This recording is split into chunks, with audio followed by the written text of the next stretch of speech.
Haji Muhammad Ali MSI.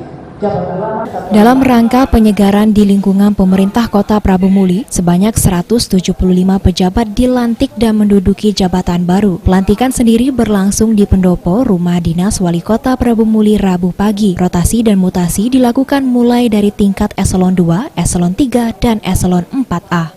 Dalam pelantikan ini sebanyak 6 kepala OPD yang mengalami perombakan dan cukup mendapat perhatian.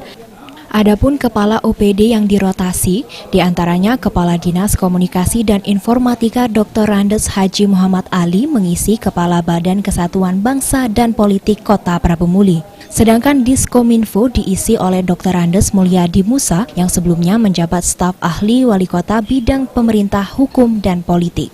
Selain itu, dinas yang juga turut dilakukan penyegaran yaitu Dinas Perindustrian dan Perdagangan serta Dinas Pertanian Kota Prabu Muli.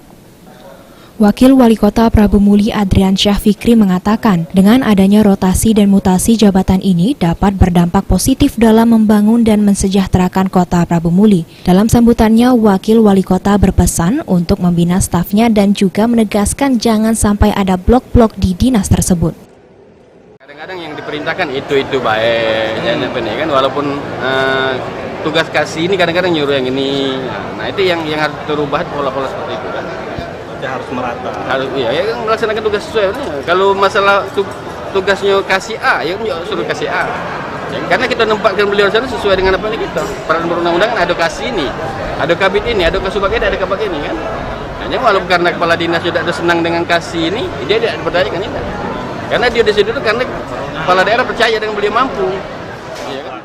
Setelah resmi dilantik, Wawako menghimbau kepada dinas-dinas yang berhubungan dengan dana pusat agar melaksanakan kunjungan ke kementerian masing-masing untuk mencari dana dari pusat sehingga proses pembangunan Kota Prabu Muli bisa tercapai. Beni Firdaus, Pol TV.